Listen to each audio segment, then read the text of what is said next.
Então, existe realmente uma razão para se ter medo, mas aí vai depender do critério do profissional. Por isso que é importante encontrar um bom profissional para que ele use realmente um critério saber risco-benefício. Porque todos os medicamentos eles vão ter efeitos colaterais. Mas, em algumas circunstâncias, o não uso do medicamento pode levar a outros riscos piores.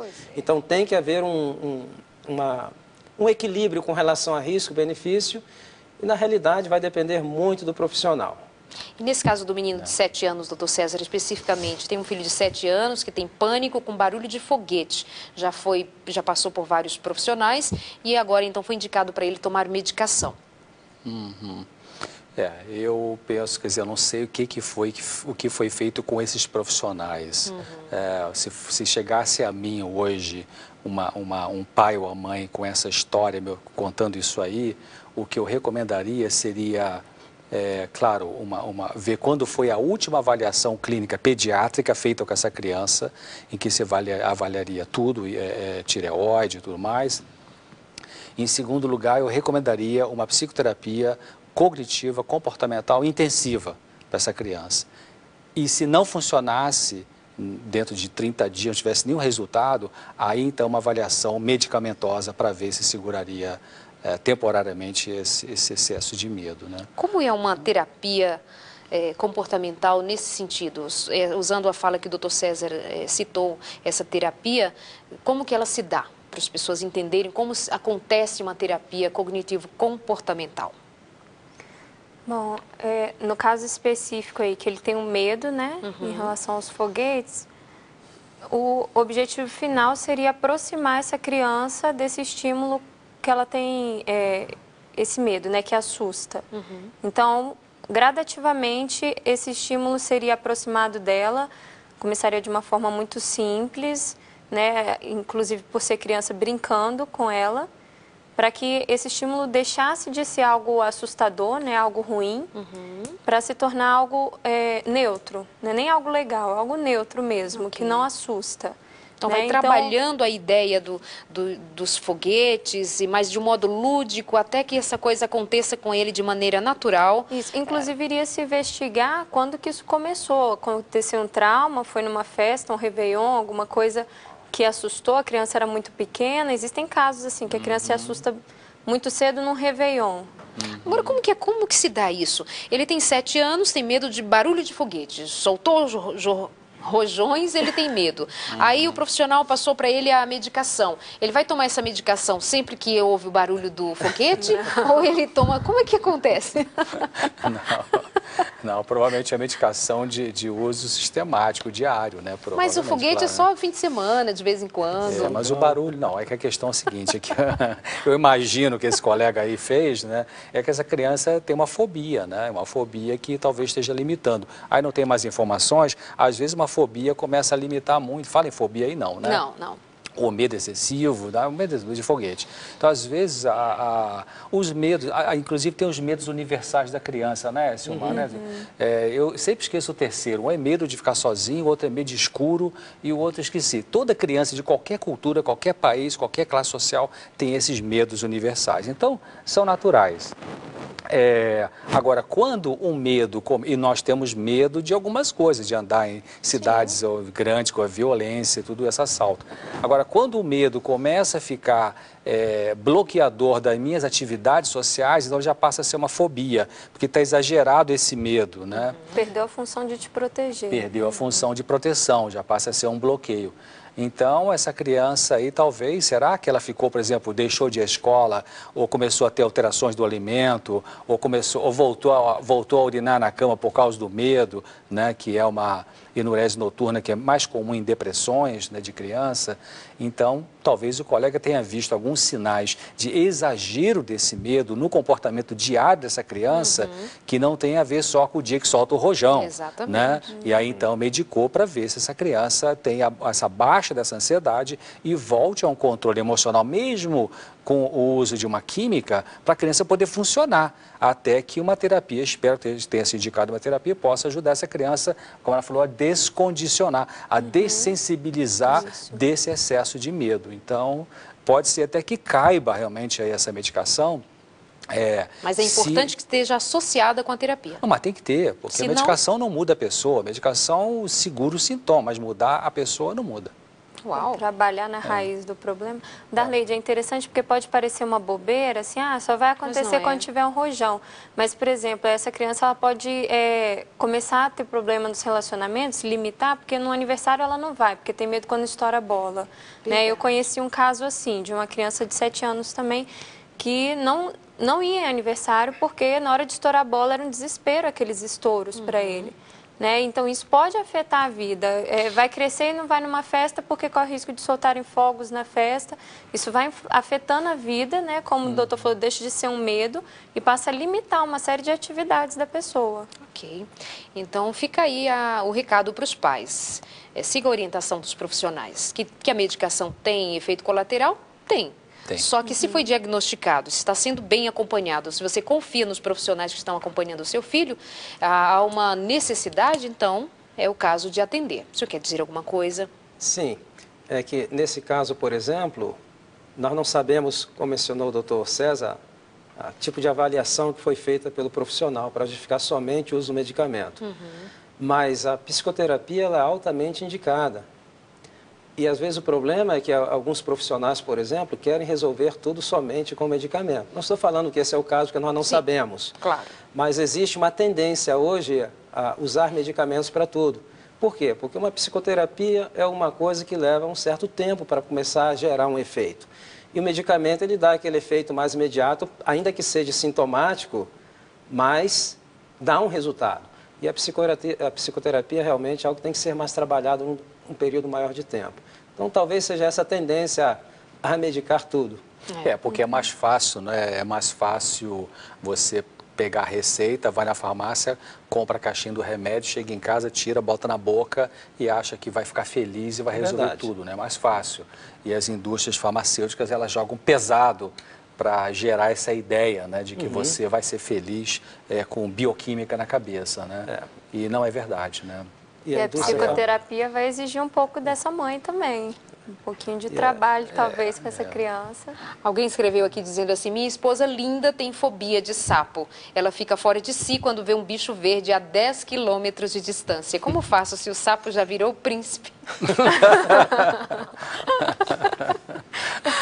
Nós vamos para o nosso rápido intervalo. Eu não vou dizer quem me mandou esse e-mail, mas é conhecido, famoso. Nós vamos para o nosso rápido intervalo e depois a gente volta falando de sapos, de príncipes, de comportamento, de mente, de corpo e de alma. Até já.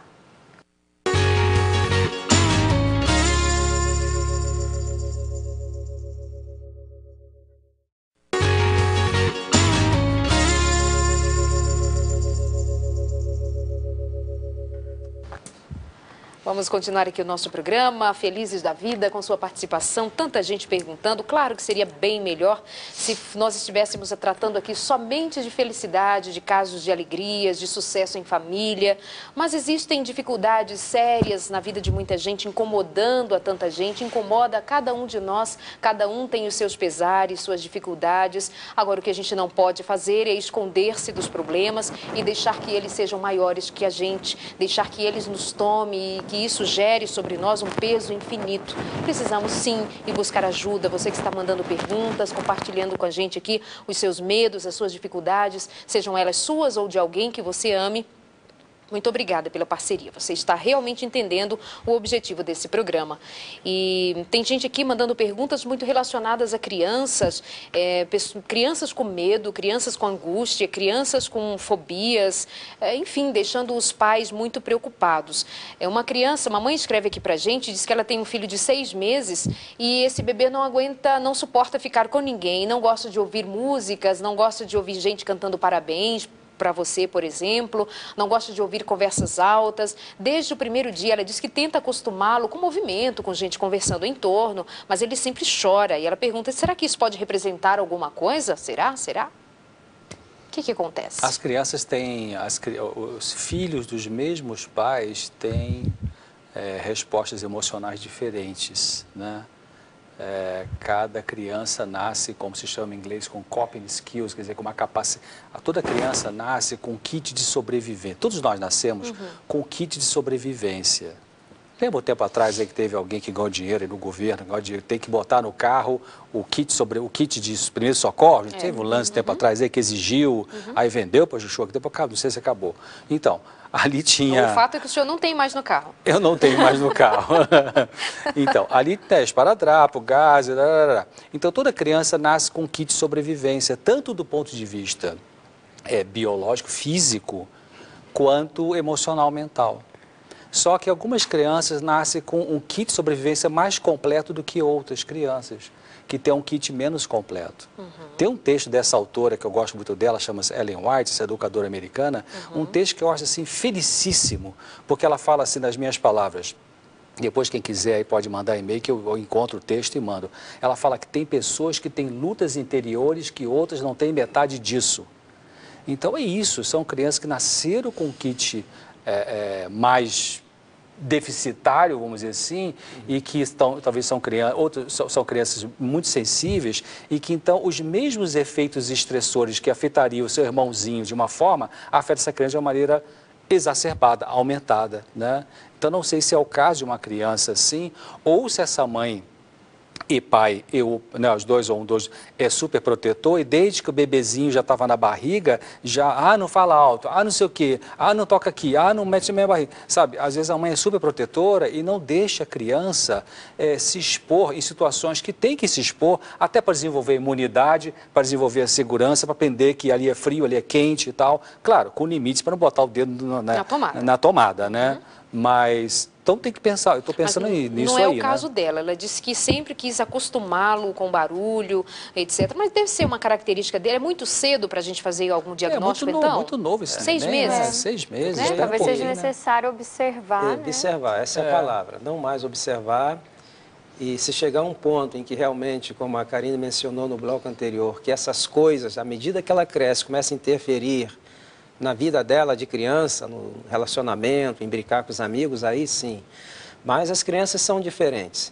Eu lembro do meu filho e lembro de diversas fases dele em que nós, como pais, ficamos preocupados.